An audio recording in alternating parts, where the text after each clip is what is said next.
This video is to help you understand how to use the peer revision worksheet for the essay of comparison.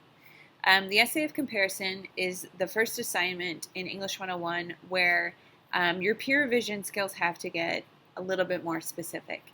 And so as we work our way through all of these mode papers, there are concepts that I want to have addressed in every single one of your peer revision drafts. And I want to make sure that I tell you how you should approach each other's peer revision drafts. And especially if your peer revisor is not from our class, we need to make sure that they are addressing the elements of your essay that I want to see improvement on.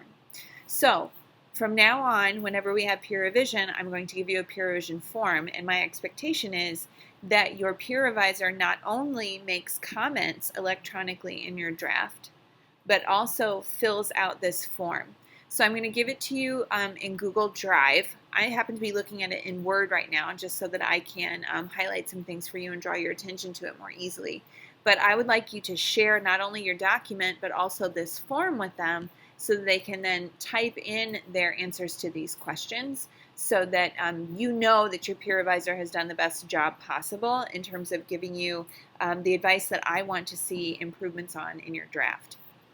So at the top of the worksheet, I just remind you that the revision process has to do with the big, significant details of your text. It's not about just helping you with your spelling, grammar, and punctuation. And if that's all that somebody's doing for you, then they're really just editing, they're not revising. At this point in the writing process, you need a reviser. So revisers are going to pay attention to ideas, organization, voice, and word choice. So if major elements of the essay need to be restructured, now is the time to do that.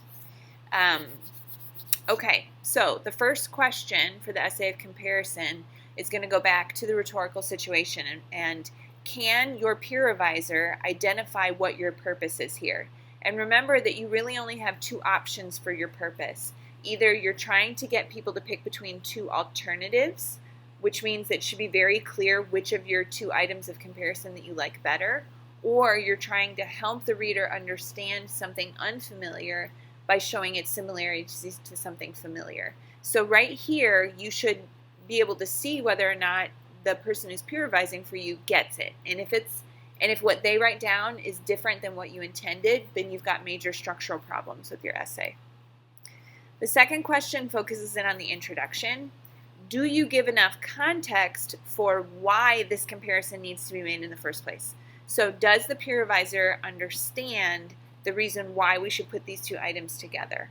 And if they seem confused, or if the reasons that they mark down are different than what you intended, or something else feels off, then this is a big red flag. Because understanding the purpose of your essay is going to help make sure that your ideas grade is strong.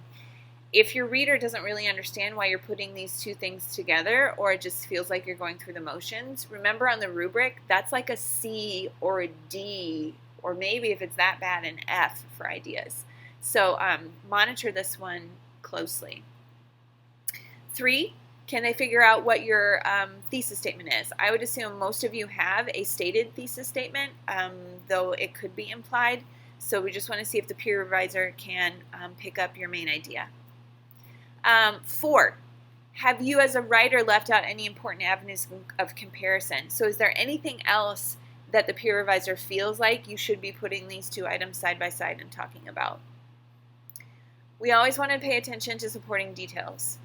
We want to make sure that there's enough of them, but we also want to make sure that nothing is irrelevant, meaning that it's unnecessary, your peer revisor isn't sure why those details are being added. If so, that's something that needs to potentially be cut from your drafts. Remember that instead of voice for this paper, I am going to be monitoring your organization. And specifically, I want to see whether or not you are capable of creating the block style or the alternating point-by-point style in your organization. So the peer revisor should be able to recognize that. They should be able to see whether you're putting all elements of one item together and then transitioning to the second item, that would be block style, or if you are going back and forth naturally between them. Remember, this is also the place where we should be thinking about the power position. So if the item that you like, you talk about first, and then you talk about the item you don't like, that's confusing. So those of you who understand my concept with power position, make sure that you are paying attention to that with number 6. 7 is the ethics question. Do you feel like the writer that you're reading for has been stereotypical, or they have slanted something, that maybe they are not being entirely truthful with their information, so that it is making a very prejudiced understanding of this idea? If so, you need to tell them. And then finally, number 8, do you have any other suggestions that are going to help their ideas, help their organization, or help out their word choice specifically? So again, have your peer advisor read your essay, and when they're done reading your essay and making comments, have them fill out this form. And if necessary, I will ask to see these forms. Right now, I'm just going to assume that this is what you're doing. But again, if your essay grades start to slip below a certain level, then I'm going to want to see this. So make sure that you have the information just in case I ask you for it.